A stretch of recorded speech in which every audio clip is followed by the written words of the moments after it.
La 4G Batelma vous présente Ni Vava.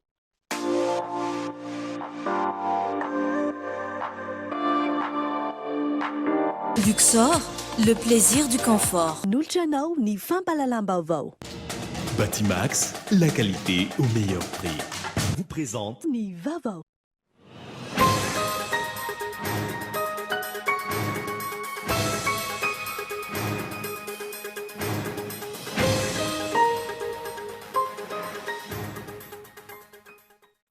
Nitsidika ny EPP ampy foloa ambody ny foloan'ny République Andry Rajoelina sy ireo délégation niaraka tamin'ity androany ity. Tamin'izany no nampisehoana ireo fitaovana entina hanatsarana ny kalitaon'ny fampianarana eto Madagasikara toy ny ragbolana, tablety sy ny fitaovam-pianarana maro hozaraina amin'ny mpianatra malagasy. Ilaina eto Antananarivo renivohitra ny fanatanterana tetika asa tanamasoandro amin'ny ankapobeny raha ny valin'ny fankakevitra nataon'ny FES tao anatin'ny politika laharana 2015 ho an'ny volana oktobra sy novambra 2024. Olona roa no tratra ny mpitandro ny filaminana ny kasa hivarotra olona ny faraparan'ny volana oktobra teo tany Antsirabe.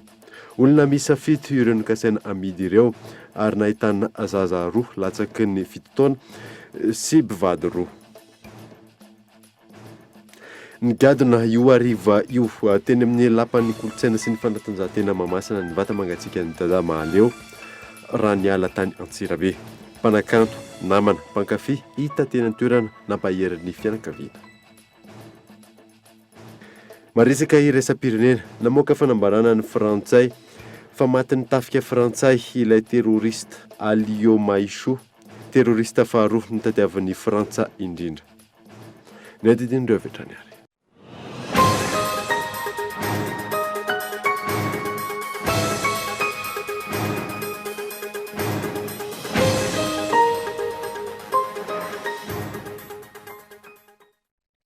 Salantra tompoko lasy tompoko vavy fotoana vaovao eto amin'ny École TV manasana ary anaraka izany hatramin'ny farany.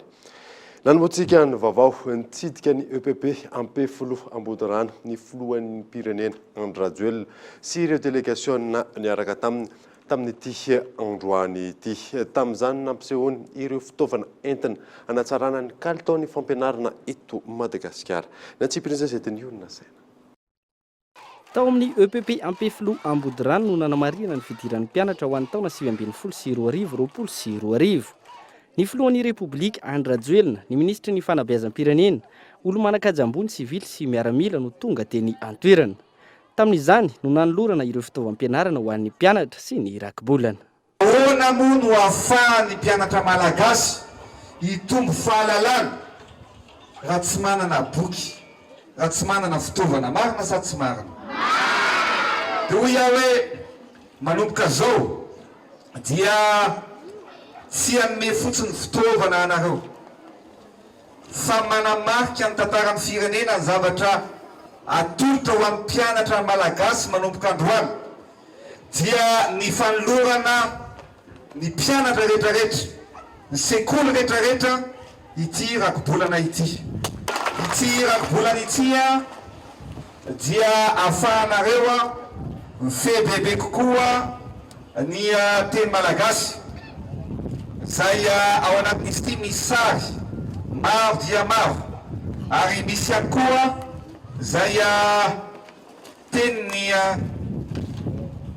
filoha teniko zay ampitaiko aminareo satria anisan'ny vely rano nataoko taminareo dia ho hitanareo ao, ho hitanareo mpianatra, ho hitanareo mpampianatra hoe vely rano zay efa nataoko dia laza fa ampiroborobo ny kolotsainy sy ameriny ny asin'ny teny malagasy ary ametraka amin'ny tokony ho izy amin'ny fampianarana eto a Madagasikara.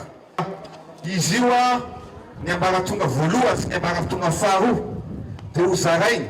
Zany hoe izy io zany efa ho avy ihany, ho avy efa maro mandeha conteneur moa ny ankamaroany fa mandra-pahatonga ny farany taona ny sekoly rehetra dia tsy maintsy mahazo daholo manerana ny Madagasikara. Hojerena manokana ihany koa ireo mpianatra anala fanadinam-panjakana hoy ny filoham-pirenena ahafahana manatsara ny vokatra.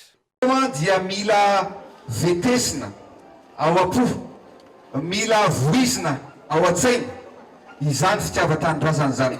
zay ny mahatonga anahy androany hoe raha nanao any dia cahier zay atolotra anareo ty dia misy ny armoirian'ny république eto zay milazany hoe fitiavana tanindrazana fandrosoana izy rehetra izay manala fanadinana CEPE, BEPC, baccalauréat dia tsy maintsy aromena boky avokoa ary efa mikarakarahan'izany ny ministera ankehitriny.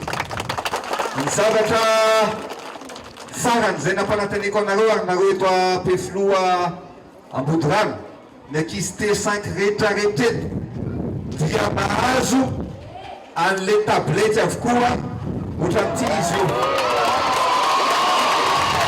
Tsy ny ato amin'ny EPP Ampefiloha Ambodirano ihany no azo izao fitaovam-pianarana avy amin'ny fitondram-panjakana izao fa ireo sekoly rehetra manerana ny nosy ho hatrany filohan'ny Repoblika Andry Rajoelina.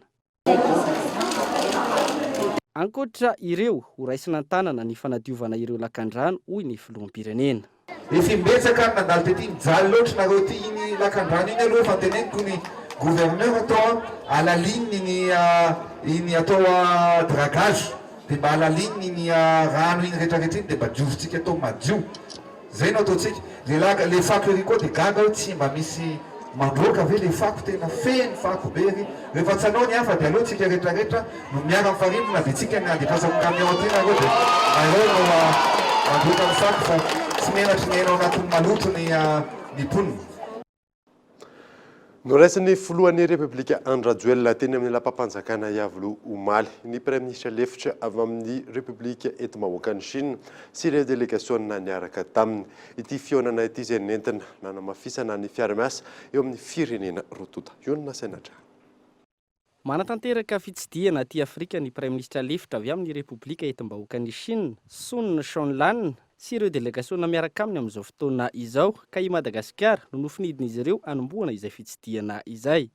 Omaly no raisin'ny filohan'ny Repoblika Andry Rajoelina, ny Premier ministre sy ireo ministra tetsy amin'ny lampam-panjakana Iavoloha ireto délégation avy amin'ny Repoblika eto mbahoaka ny Chine ireto. Niompana tamin'ny fanamafisana ny fifandraisana eo amin'ny firenena rotota sy ny fanatsarana ny fifanankalozana eo amin'ny Sinoa sy Madagasikara ny fionana. Raha tsy ahivana 17 taona izao no nisian'ny fifandraisana teo amin'ny firenena rotota. Nambarany Premier ministre lefitra avy amin'ny Repoblika eto mbahoaka ny Chine fa hita taratra amin'izao fotoana izao ny fitoniana ara-politika eto Madagasikara ary isy fiantraikany tsara eo amin'ny lafiny toe-karena izany.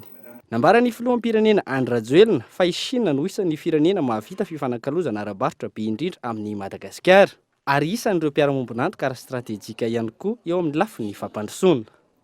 Manana ny IOM i Madagasikara anatratrarana ny fahatarany ny fandrosoana nandritra ny 750 taona izay misandrahaka amin'ny lafiny maro ary mifanindran-dalana. Isany amin'izany ny fanamafisana ny ezaka atao amin'ny industrialisation, ny fanodinana ireo akora fototra eto an-toerana ihany izay hiteraka asa maro an'ny malagasy sy fiantraikan'ny vatana ihany koa amin'ny toe-karem-pirenena. Fanamby apetraka ihany koa miara-dalana amin'izay ny fampitomboana ny famokarana herinaratra sy ny fanapahariana izany manerana nosy atao anatin'ny 5 taona amin'ny fampiasana ireo angovazavozana. Ankoatra ireo ny fanatratrarana ny fahaleovantena ara-bary sy ny fahaleovantena ara-tsakafo ka tanjona ny osopotra aty amin'ny ranomasimbe Indianina. Nandritra ity fionana ity ihany koa no nanambarany ny filohan'ny Repoblika Andry Rajoelina fa ilaina fotodrafitrasa ny fanatratrarana ny fahatarany Madagasikara eo amin'ny fandrosoana ka ho velomina ireo lalam-by hitateram-bokatra sy ifandraisan'ny malagasy. Eo ihany koa ny lalana ka isan'ny lehibe indrindra amin'izany ny lalam-baovao ampifandraisana n'Antananarivo sy Toamasina. Namoaka fanambarana ny Amnesty International naneho ny fankasiahan'ny filoham-pirenena Andry Rajoelina noho ny fitsidihan'ny fonjana tany mora ny faha 1 ny volana Oktobra 2024 lasa teo. Rarsona Andry. Namoaka fanambarana ny Amnesty International naneho fankasitrahana ny filoham-pirenena Rajoelina Andry noho ny fitsidihan'ny fonjana tany mora. Nandritra ny fitsidihana ny fonjana tany mora, hoy ny fanambarana no nilazan'ny filoha fa tsy azo ekena ny fitondrana tsy manaja ny maha-olona miatra amin'ireo voafonja. Ny fahamaroan'ny isan'ireo voatanam-ponja izay mihoatra ny isa ara-drariny ary ny fampiarana diso tafahoatra ny fitananam-ponja vonjomaika. Nambaran'ity fanambarana ity ihany koa fa tamin'ny Oktobra 2024 ny Amnesty International dia nampibaribary ny olana mikasika ny fitarazoan'ny fitananam-ponja vonjomaika eto Madagasikara ka nampitondrainy lohateny hoe voasazy satria mahantra fitananam-ponja tsy ara-drariny tafahoatra ary mitarazoka eto Madagasikara. Voarisaka tamin'izany ny tranga manokana izay nahitana fa ny asasa-manilan'ireo voafonja eto Madagasikara dia tsy mbola voaheloka fa mbola miandry ny fitsarana ary misy izy ireo no efa niandry mihoatra ny 5 taona aza. Voatsindry tao anatin'ny tatitra ihany koa fa feno hipoka ny fonja ary tsy mandala ny maha-olona ny fitondrana ireo voafonja. No amafisin'ny Amnesty International ny tokony andraisan'ny gouvernemanta malagasy fepetra aingana mba hamahana ny olana mikasika ny fitanana ponjavonjomay amin'ny alalan'ny fanaovana ny lalàna sy ny paikady ary ny fomba fanao mba azona antoka fa voahaja ny zon'olombelona ary aratrariny ny fitsarana. Feno 24 taona androany 9 Novambra 2024 no namain'ny rovan'ny Manjakamiadana. Mbola manjavozavo tanteraka hatramin'izao ny toy ny fanadadiana sy ny tompona antoka tamin'izany. Na izany aza miroso amin'ny asa fanarenan'ny rova Manjakamiadana ny fitondram-panjakana amin'izao fotoana izao. Ka eto Andriatsalavo. 9 Novambra 2024 9 Novambra 2024 feno 24 taona androany na mainy rovan'ny Manjakamiadana. Saika may nandritra izay avokoa ny vakoka malagasy sy ireo arena sarobidy teto amin'ny firenena. 24 taona ty aoriana, tsy mbola fantatra ary tsy misy voasambotra ny tompon'antoka tamin'iny raharaha iny. Raha ny zavatra nisy, nandray an-tanana narenana ny rova ny fitondram-panjakana ny fandimby sy ny amin'izao fotoana. Ny 17 Janoary 2024 nandritra ny fotoam-pivavahana ho fangataham-pitahiana ho an'ny tanindrazana teny an-toerana no nanambarany filohan'ny Republikan'i Madagasikara anamboarana ny rovan'ny Manjakamiadana. Ho vitaina amin'ny taona ho avy ny rova raha ny fanazavana. Tandona ny amerenana ny asin'ny vakoka sy ireo toerana manatantara eto Madagasikara. Ny volana Septambra 2024 nivoaka ny antso-tolobidy amin'ny fanamboarana ny lapa trano vola sy ny lapa manampisoa. Ireo lapa roa ireo izay isan'ny fito miandalana na ny fasan'ny lahy sy ny fasan'ny vavy may tamin'ny famaizana ny tranga teny amin'ny rova Manjakamiadana ny fa 9 Novambra 2024. Ankoatra ireo lapa roa ireo, nisy ihany koa ny tolobidy navoaka hanamboarana ny kianja masoandro ao amin'ny rova Manjakamiadana. Ity kianja masoandro ity izay atao ho fanatsarana ny ao anaty rova. Fantatra tamin'izany fa vola madiodio ny fitondrana malagasy ny vola ampiasaina amin'ny fanarenana ny rova Manjakamiadana. Ny 1 Oktobra lasa teo, tonga teny amin'ny commandement des forces de développement Andranoabo ny voamboana anarenana ny rovan'ny Manjakamiadana. Raha tsy hivina, voamboana saika ahondrana tsokosoko sarona tany Mahajanga ny taona 2020 ireo natokana narenana ny rova ireo ary misy ampahany natao tolobidy amin'ny mpanao asa tanana eto Madagasikara. Midika izany fa miroso ny fanarenana ny rova ahafana manatratra ny tanjona napetraka.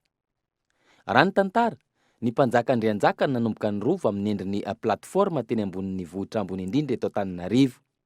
Ny taona 7 iranavalina voalohany no nampanorona ny rova. Jean Laborde mahalala kokoa ny teknika moderna no nasaina nitarika ny asa fanatanterahana. Tsy afaka nampiasa vato tamin'ny asa fanorenana tamin'ny fotoana io noho ny vato izay natokana ho an'ny zavatra hafa sy ny fasana. Taty aoriana, ny taona 2020 sy 2020 notohizana ny fanorenana izay mbola tsy vita ka natao vato ary James Cameron no nandray an-tanana ny fanorenana.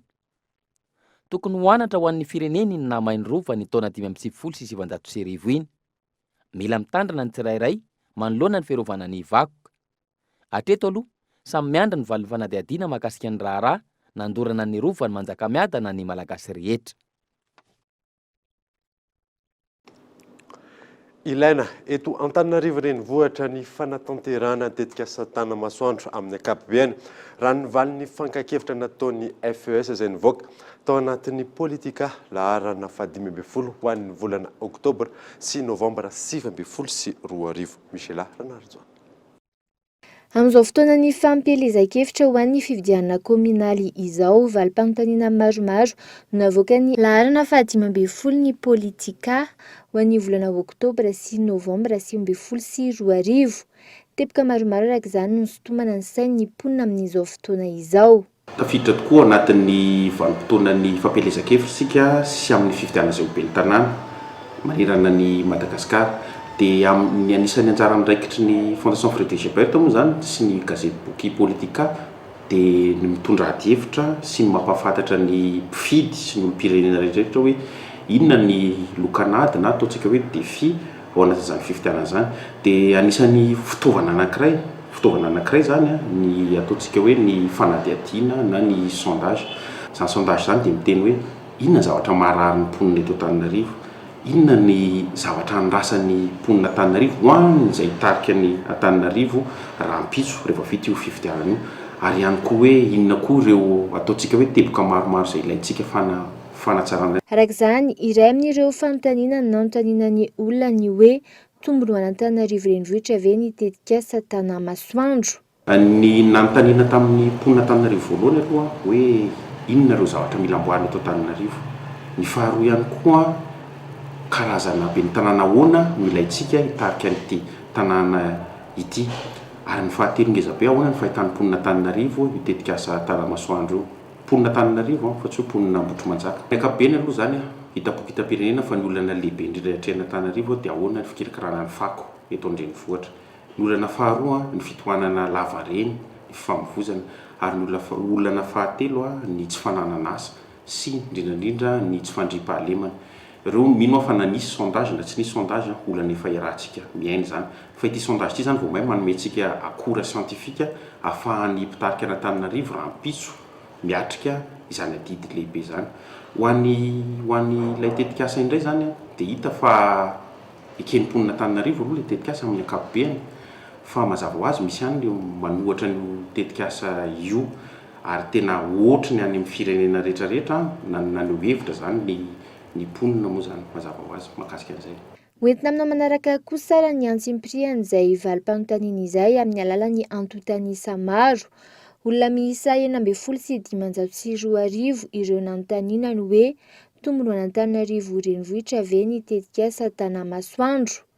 27,700 teto Antananarivo, 20,900 tany Fianaratsoa, 7,200 tany Toamasina, 7,200 tany Mahajanga, 7,100 tany Toliara ary 5,200 tany Antsiranana, izany hoe olona 4,520. Ankoatr'izay, ny mponina amin'ny komina Antananarivo renivohitra miisa 20,700.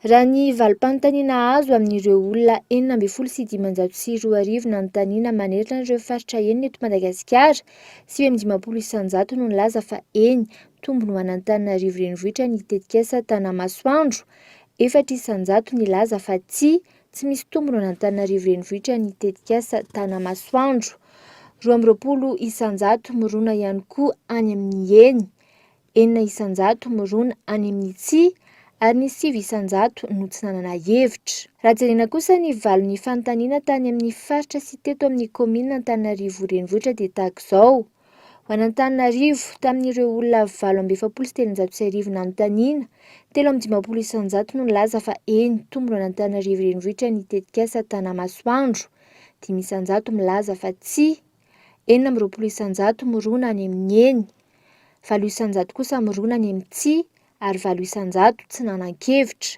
Ho an'ny Mahajanga kosa indray tamin'ireo olona 7,900 nanontaniana, 9,100 no nilaza fa eny tombony hoan'Antananarivo renivohitra ny tetika asa tanàmasoandro, 100 milaza fa tsy, 9,100 mirona any amin'ny eny, 400 mirona any amin'ny tsia, ary 700 tsy nanan-kevitra. Ho an'ny eto amin'ny komina Antananarivo renivohitra kosa indray amin'ireo olona 12,700 nanontaniana, 13,100 milaza fa eny, 500 milaza fa tsy, 4,100 mirona any amin'ny eny, 700 mirona any amin'ny tsia, ary 700 tsy nanan-kevitra. Raha fitinina raha ity antontanisa ity raha ireo olona nanontaniana ireo faritra rehetra eto Madagasikara dia milaza fa misy tombony hoan'Antananarivo renivohitra ny tetika asa tanàmasoandro. Eto Antananarivo 3,100 no milaza fa misy tombony hoan'Antananarivo renivohitra ny fisiany tetika asa tanàmasoandro. Fianaratsoa 5,100, Toamasina 7,100, Mahajanga 7,100, Toliara 4,100, Antsiranana 7,100, ary eto amin'ny komina Antananarivo renivohitra 3,100. Ratsirina tsy voalohany no namoaka valim-panadihadiana tahaka izao ny avy eo anivon'ny FES Fondation Friedrich Ebert, ary mivoaka ao anatin'ny politika, fanadihadiana izay tsy mifaningotra velively amin'ny fanjakana fa azy ireo manokana. Lafo mavaoafa kosa indray olona roa nitratra ny mpitandro ny filaminana kasa ivarotr'olona ny faraparan'ny volana oktobra teo tany Antsirabe. Olona misa fito no nikasaina ho amidy amin'izany ary nahitana zaza roa latsaky ny 7 taona sy mpivady roa. Kolo TV Antsirabe. Ny farany herinandro lasa teo dia nahazo vaovao tamin'ny olona tsara sitrapony kampania Zandarimaria-pirenena tany Menakely Antsirabe fa misy ny andian-jolahy izay mikasa hivarotra olona. Natao mivelam-pandrika rehetra, nafahana namantatra ny tena asa ratsy n'ireto jolahy ireto ka trahatehaka teo amin'ny kianja fahaleovantena teto Antsirabe izy ireo niaraka tamin'ireo olona saika amidy. Rehefa natao famitorana dia efa tambajotra mihitsy izy ity ary manodidina ny 400 tapitrisa ariary eo ny hamarotana ny olona iray. Fanazavana avy amin'ny kapiten'ny kompania Zandarimaria-pirenena tany Menakely Antsirabe.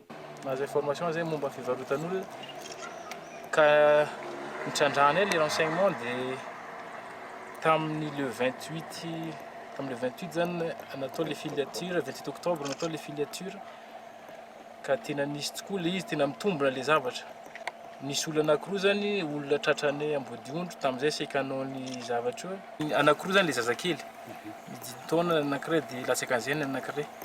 Fa misasany zany olo-mpivady sy ny araka fanazavandry zareo zany hoe olona etretra andeha hiasa ny Tamatavy zany zay zany ny fitaka ataon'le mpivarotra zany. Mariko eto fa le olona reo le anankifito tena olona azo lazaina hoe olona tena sahirana angamba le izy dia resendreo lahatra ohatran'izay dia mahita asa ry zareo dia ohatran'izao dia lasa le tamin'ny fotoana fanaovana le famandriana ry zareo zany mibidina 40 millions d'ariary zany le olona anankiray tamin'izay. Araka fahazahoana anazy zany le but-ndry zareo zany azahoana le vola fotsiny angamba. Tsy fantatra hoe na trafic d'organe ny ataondry zareo na ahoana ny ataondry zareo fa le objectif-nio zany andeha hamarotra le olona fotsiny. Andeha hamarotra anazy dia pain bar angamba ny mission-ndreo ngamba mety vita amin'izay. Io amin'izay zany anjaran'le olona vidy anazy koa rehefa. Hatreto aloha dia mbola tsy fantatra mazava ny tena antony hivarotana ireto olona ireto. Farany fantatra dia efa intelo izao no nanaovan'izao asa ratsiny izao ka dia izao tratehaky ny Zandarimaria-pirenena n'Antsirabe izao ny farany. Manentana ihany koa ry zareo avy eo anivon'ny Zandarimaria-pirenena mba ilaza antsika vahoaka mialoha raha ohatra misy tranga mety mampiahiahy. Entanina antsika rehetrarehetra ny mpiara-monina rehetrarehetra mba homelo sy mba hanome vaovao marim-pototra amin'izao tranga ohatran'izao raha ohatra ka misy ary aza misalasala manatona ny gendarmerie indrindra mba ahafahany manao ny asa araka tokony izy. Miantso koa zany laharana maintso 119. Nisokatra nanomboka androany ny andiany faraiky amby folo ny fionambe ny sehatra tsy miankina ho fampivoarana ny toe-karena aty Afrika. Fanapa-kevitra ahafahana manainga ny tena fampandrosoana hitondra ny fahaleovantena ny kontinanta afrikana no andrasana amin'izany ny Premier Ministre lehibe ny gouvernemanta Yves Richard. Tsy andrasana ny hafa ny fampandrosoana ny Afrika, mila tomboka ny asa ao anatin'ny fifanohana ny samy firenena afrikanina. Anatrarana ny tena fampandrosoana tsy hitadray. Io no azo amin'tinana ny hafatra natsipy ny Premier Ministre lehibe ny gouvernemanta nandritra ny fanokafana ny andiany faraiky amby folo ny fionambe ny sehatra tsy miankina ho fampivoarana ny toe-karena ty Afrika. Ny tanjona antsika dia zao ny Afrika no mamelona ny Afrika. Ny Afrika no mampitafy ny Afrika. Ny Afrika no mitondra ny fanantenana ho an'ny tanora afrikana. Iska dia mametraka mazava tsara fa tsy afaka ny olona tsonatsika na asika eto Madagasikara na amin'ny firenena afrikana hafa. Mila ny fifandraisana bebe kokoa ny ara-barotra ny amin'ny samy firenena afrikana satria zany rehetrarehetra zany dia ilaina ny fijerena amin'ny tokony izy amin'ny alalina ny fifandraisan'ny mpandraraha samy afrikana ny famenona ao anatin'izany. Zany zava-dehibe ary zany no tanjontsika mba ho tena Afrika izay ampelatana ny afrikanina tokony toe-karena izay eo amin'ny firenena. Isan'ny ampiavaka ny andiany faraiky amby folo ny fionambe ny sehatra tsy miankina ho fampivoarana ny toe-karena ty Afrika arak'izany ny fampiofanana tanora manodidina ny 20 mialohan'ny ametrahana azy ireo ho masovoa hitarika ny fampandrosoana aty amin'ny kontinanta afrikanina. Il n'était qu'environ 80 tsy misy afa-tsy valopolo izy ireo saingy fanombohana ihany izany. Ho fanina andray an-tanana ny fampandrosoana ny continent afrikana avy hatrany izy ireo. Ivondrona nangana tambajotra ireo tanora valopolo ireo ary ho lasa maso ivon'izay fivoaran'ny continent afrikana izay manomboka hitantaratra izay. Anampy ireo efa mpisehatra matianina mandray an-tanana amin'ny fampandrosoana ny Afrika izay izy ireo ary anso no ataoko ho anareo zoky hifanohana sy hizara traikefa azy ireo. Les aînés, ne soyez pas allergiques à leur éventuelle maladresse. Nosokafana androany arahatra telo andro eny amin'ny CCI vato ny feonambeny sehatra tsy miankina ho fampivoarana ny toe-karena di Afrika na no 11e forum du secteur privé africain izay notron'ireo tompon'andraiky mpanjakana ambony manerana ny firenena maro aty Afrika sy ny avy amin'ny vondrona afrikana ary ny OIF. Tonga eto amin'ny fotoana ny dokavarotra isika aorian'izay nahitatsika ny vaovaon'ny fampelezan-kevitra amin'ity androany ity. Eo ihany koa ny fahatongavan'ny vatamangatsika ny Dadamaleo teny amin'ny Palais des Sports Mahamasina androany sy ny fahalasan'ny Jacques Nanary. Rehefa avy eo ary.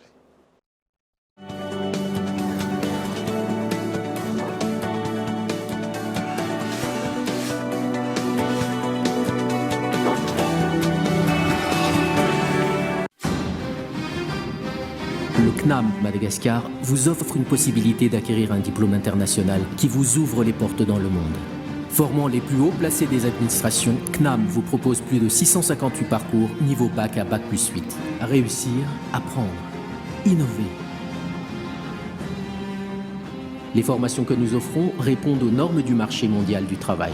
Alors, qu'attendez-vous pour investir dans votre réussite ? Faites partie des plus grands et visez plus haut. Apprendre au CNAM change votre vie. Yes, le CNAM.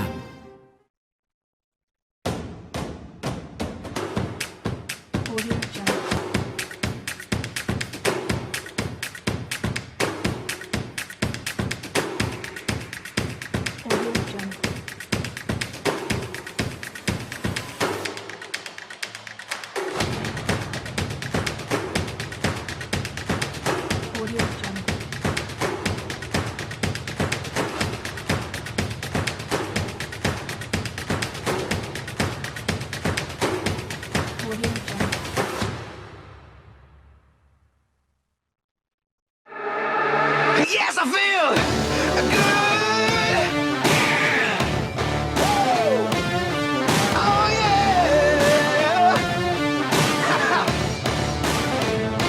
Yes, I feel.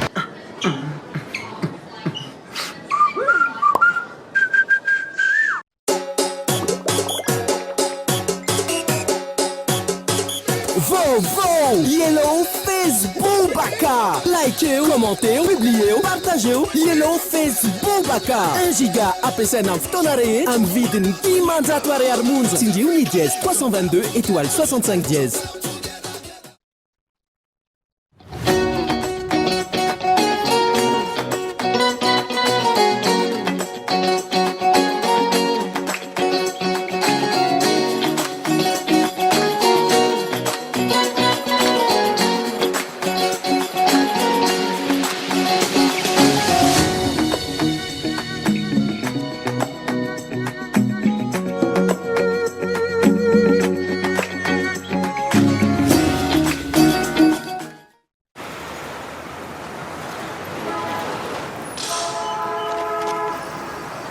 Découvrez le délicieux goût de coco, léger, frais, qui vous fait voyager.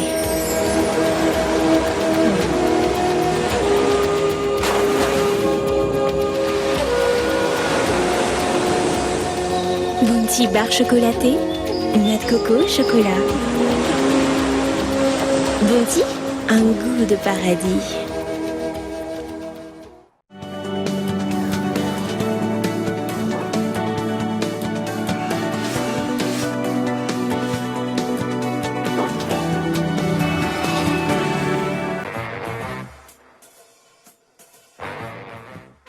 Je t'ordonne de me dire ton nom.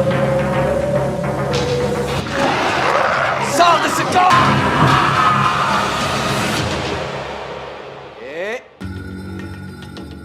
Et il faut que je prenne ça. Suis les prompteurs. Laisse-moi diriger. Allez, on y va. 3, 2... C'est le moment de sortir du script.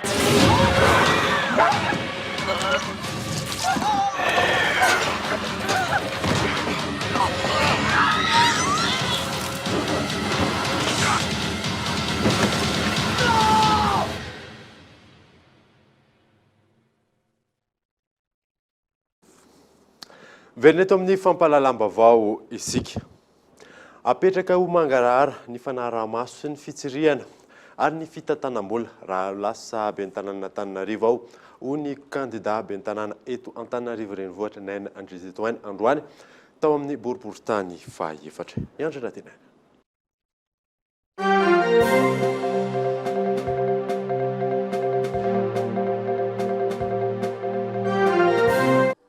Fitantanana tsara rindra sy mangarahara no apetraka ao anatin'ny komuna Antananarivo renivohitra. Isin'ny fanaraha-maso akaiky ny volan'ny komuna. Hoatsangana ny fiaraha-miasa amin'ny fitsarana ny kaonty. Ho an'izay fanarenana ny fitantanam-bola ny komuna izay, hoy ny kandida ho ben'ny tanàna eto Antananarivo renivohitra Naina Andrizitoaina androany teto namontana. Tsy maintsy hiadivana ny kolikoly ho hatrany ty kandida natolotry ny vovonana. Isika rehetra miaraka amin'ny Andry Rajoelina mitondra larana faha-efatra ity. Dia iza moa le numéro an'le mpanontany? Aza fangaro satria raha mifamatoky ireo dia mbola hotsetsana ny kanalina, mbola hipika ny jiro. Ankoatra ny ady amin'ny kolikoly, lara-pamena ho an'ny kandida Naina Andrizitoaina mitondra larana faha-efatra ihany koa ny fanatsarana ny fari-piainan'ny mpiarabelona, izay ametrahana ho lohalaharan'ireo zo fototra tokony hananany mponina. Isan'izany ny fisitrahana rano madio, ny fahadiovan'ny tanàna, ny fahazavan'ny tanàna sy ny fisitrahana fanabeazana sahaza sy ny maro hafa. Hoatsangan'ity kandida mitondra larana faha-efatra ao amin'ny bilitany tokanyity ihany koa, ny firaisan-kina eo amin'ny samy fokon'olona raha ny fanazavana, ahafahana manavitra an'Antananarivo.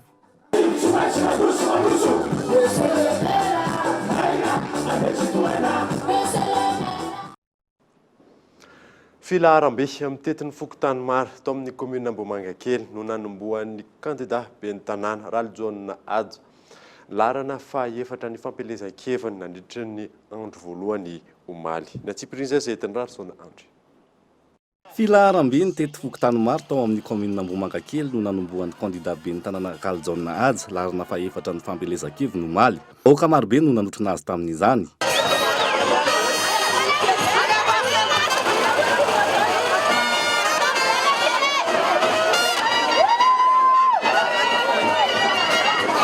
Nambaran'ny Ralijaona Ajo larana faha-efatra kandida ben'ny tanàna ao amin'ny komuna Ambohimangankely fa hipakatrany amin'ny vakiparitra rehetra ny fampandrosoana hoentiny. Ametraka fotodrafitrasa, ametraka tantara, ametraka fampandrosoana atao anatin'ny komuna Ambohimangankely fokontany misy 20 ary tsy janona atrao amin'ny komuna ihany fa hatrany amin'ny vakiparitra no ametrahana ezahana ametrahana fampandrosoana. Ino zany fampandrosoana zany? Voalohany amin'izany moa dia lafiny fahadiovana. Manaraka izany koa dia misy koa ny fampandrosoana eo amin'ny lafin'ny fandriampahalemana satria mijaly ny vahoaka. Tsy adino koa nefa ny sosialim-bahoaka. Eo ny fampidirana jiro amin'ny faritra izay mbola tsisy jiro. Eo koa ny fandrehetana jiro amin'ny alina mba hahazoan'ny mpitandro filaminana manara-maso ireo fananana ao anatin'ny komuna sy ny vahoaka.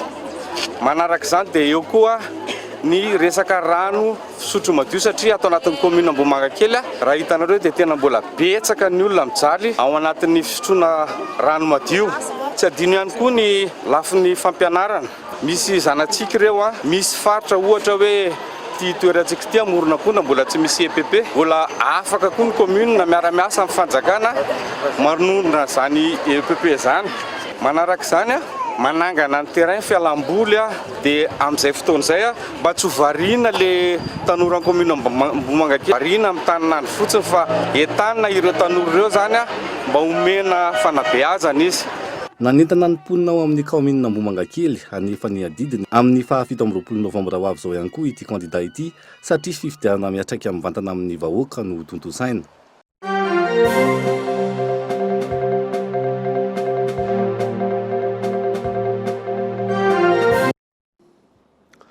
Zay ny amin'iny fa tsara toeran'ny Madagasikara amin'ny fanondranana ny vokatra avy amin'ny sehatra fanodinana lamba ho an'ny taona 2024. Ho amafisiny izany ka isan'ny vonina iara-iasan'ny Madagasikara amin'izany fanjakana Britanika. Yves Richard. Tafiditra anatin'ny firenena telo voalohany amin'ny fanondranana ny vokatra avy amin'ny sehatra ny fanodinana lamba. Aty amin'ny faritra Afrika subsaharienne Madagasikara amin'izao fotoana izao. Raha tafiakatra $5,700 tapitrisa ny tombam-bidin'ny vokatra naondrana, indrindra tany Eropa sy Etazonia tamin'ny taon-dasa. Nidiny ho $7,750 tapitrisa zany amin'izao fotoana noho ny antony maro, saingy tsy nampiova ny toeran'ny Madagasikara. Ny textile manokana na ny famokarana akanjo eto Madagasikara manokana dia mietsara izy fa tsika ny tsy maharaka. Itsika ny tsy maharaka satria voafetra ihany ny fahafahamanao satria araka ny fantatrareo betsaka ny te anorina sy anokatra entreprise amin'izao fa ny entreprise tsy afaka mandeha amin'izao fa mila jiro, mila rano akoatra ny olona iasa ao anatiny dia mbola misy olana maromaro rehefa voatanisako teo moa zany tsy maintsy ho dingantsika mba hahafahantsika miditra ao anatin'ny tsena fa ny afaka hivarotana betsaka mihitsy ary manamafy an'izany zany zao fitadiavana fiara-miasa ataon'ny fanjakana Britanika. Ho tohizana ny fanatsarana manodidina ity sehatra ity ka isan'ny nanamafy ny fahavononany hanampy an'i Madagasikara ao anatin'ilay tetikasa programme pour les partenariats commerciaux i Royaume-Uni. Samy azo tombony amin'ity fifanarahan'ny-piara-miasa ity ny rotonta hoiny Masvo Britanika. Nous voulons renforcer la coopération. Te hanamafy ny fiaraha-miasa amin'ny Madagasikara izahay ka teboka telo no laharam-pahamehana amin'izany. Ny fampandrosoana, ny fiarovana ary ny varotra. Isan'ny sehatra iray mbola azon'ny Madagasikara trandrahana araka izany ny Brexit. Manantena ho fa hisy fifanarahan-piara-miasa ara-toekarena ho soniavina eo amin'ny firenena rontonta ary miandry izany izahay.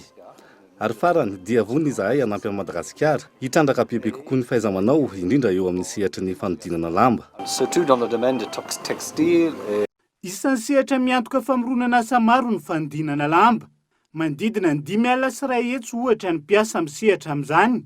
Araka ny antotanisa avy amin'ny DBM ny volana Desambra 2022. Izany hoe miantoka ny 300% ny asa anivo ny indostria malagasy. Manomboka ny fiara-miasa eo amin'ny Bianco sy ny postra malagasy any mety ofisian'ny kolikoly mahakasika ny fanodikodinana vola. Nisy io maraina io ny dinikasa ametranana paikady mahomby mahakasika izany. Michela Ranarto. Biraon'ny postra malagasy 5,500 no anomboka apitrosa vola tsikelikely afaka fotoana vitsy. Izany dia tafiditra ao anatin'ny politika ny fanjakana ampiarina ny inclusion financière na ny fahafahany rehetra misitraka ny findramam-bola sy ny fampiasam-bola. Manoloan'izany indrindra tranga maro no mila soroana mba tsy hisiany olany kolikoly na ihany koa ny fanodikodinam-bola mpanjakana rano fanazavana. Fandrarana ara-bola no atao ato amin'ny postra malagasy. Efa natao hatramin'izay fa miampy zany andraikitra zany. Be dia be ny mety tranga iseho amin'izany azadiny fa orinasa-mpanjakana amin'ny postra malagasy, voram-panjakana, voram-bahoaka zany kirakiraina ato. Ny voalohany amin'izany zany ny zavatra mety atahorana, tranga mety atahorana dia ny trangana fanodikodinam-bola mpanjakana na ny détournement de deniers publics. Tsy ferana koa satria asa-mpanjakana no atao ato tsy maintsy tolotrasa koa zany ny tolotrasa izay atao dia tsy maintsy manaraka ny lalàna amin'ny tolotrasa raha ny asa-mpanjakana. Ny mety isiny ny fifandraisan-tendro, mety isiny ny tsy kombakomba ao anatin'izany fanomezana tolotrasa zany, zany rehetrarehetra zany ny zavatra iezantsika mba tsy isiny. Ary raha nisy ary mba hitahisantsika ny anofanana azy. Nisy araka izany io maraina io ny dinikasa ametrahana paikady mahomby mikasika izany. Dinikasa niarahana ireo anivon'ny postra malagasy ny Bianco nanatanteraka. Aorian'ny dinikasa dia hiatra manaraka izany fepetra rehetra entina misoroka ny mety olana. Ny gadona ny ariva teo teny amin'ny lapan'ny kolotsaina sy ny fanatanjahantena mahamasina ny vata mangatsiaka ny dadamaly eo rehefa niala tany Antsirabe. Mpanakanto, namana, mpankafy hita teny an-toerana nampahery ny fianakaviana. Journal Saina. Tamin'ny folora maraina no niala tao an-tranony tao andoha tany Antsirabe ny vatana mangatsiaka ny Dadarabel notrondreo olona akaiky azy ary niazo ny renivohitra ny tranovorona hoentina ao amin'ny Palais des Sports ny Mahamasina.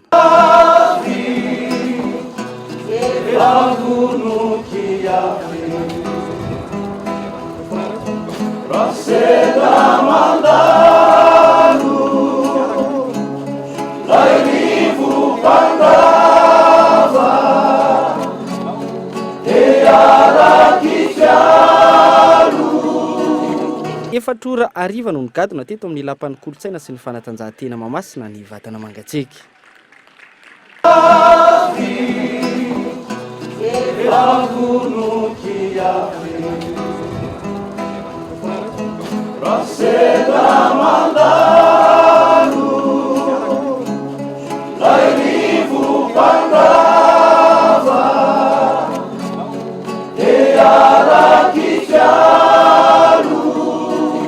Feno ny fo amin'izao zava-mitranga izao idama namorona ny tarika maleo. Mahazana be fanao 5 andro fa samy miandro alady tsy voazavany sainy olombelona izy fa tsika moa araka ny finoana malagasy hoe alahatra ny zanahary fa tsy mpandahatra tena dia raisina arak'izay hoe lalam-piainana fa ny tsy mahakivy dia zareo raha lasa dia maty mamela mamy ohatran'ny tantely nametraka lova soa any taranaka sy ny zaza avy afara. Zao fotoan'izao aloha dia tsy mbola tsy mieritreritra zany hoe ahoana tarika maleo zany fa mbola enjana be aloha zany mbola voadona mafy dia tsy mbola mieritreritra an'izany aloha zao fa dia hoe lasa ndray dada voateo fa fany lasa dia miaina an'izay aloha miatrika an'izay. Fianakaviana, mpanakanto, namana sy mpiara-miasa tamin'ny dada mpankafy ny tarika maleo niara-nombona alahelo tamin'ny fianakaviana.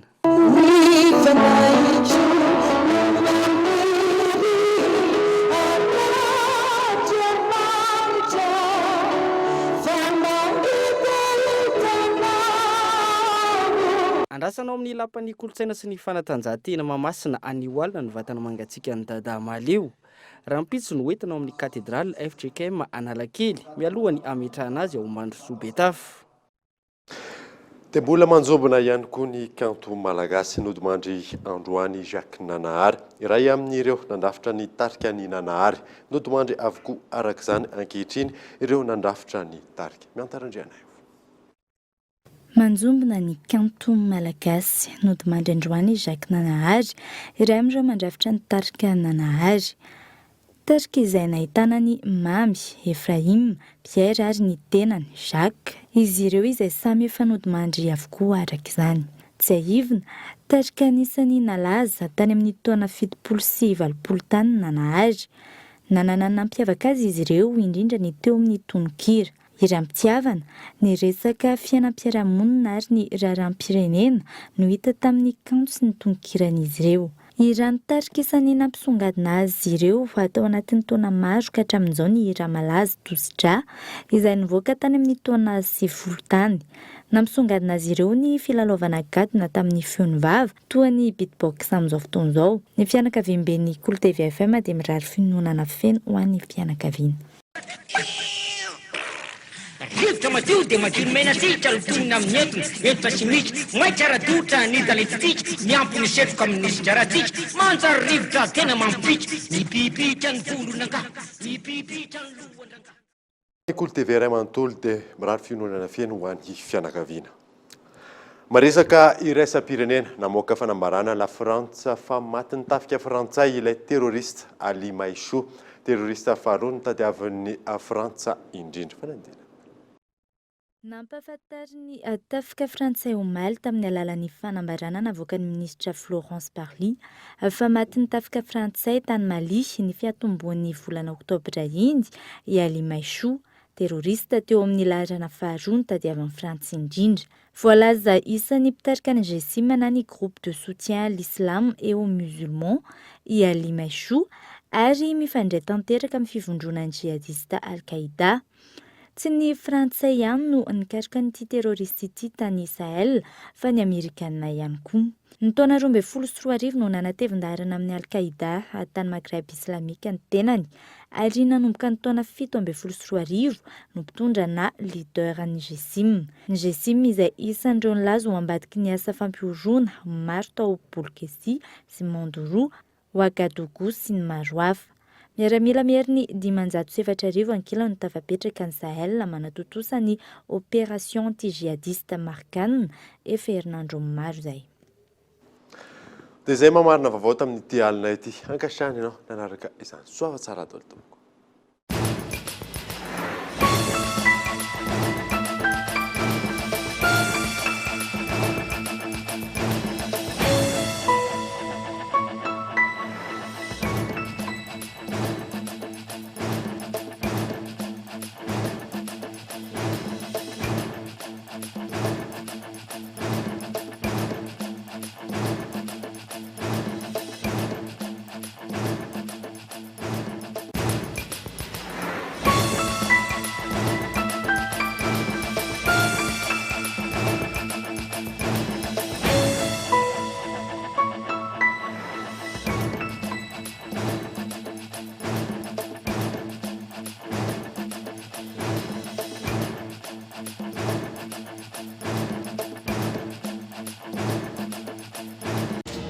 Batimax, la qualité au meilleur prix.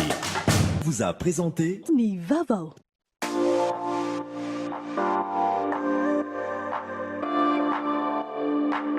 Luxor, le plaisir du confort. Nanulchano teu ni fampalalambaovao. La 4G by Telma vous a présenté Ni Vavao.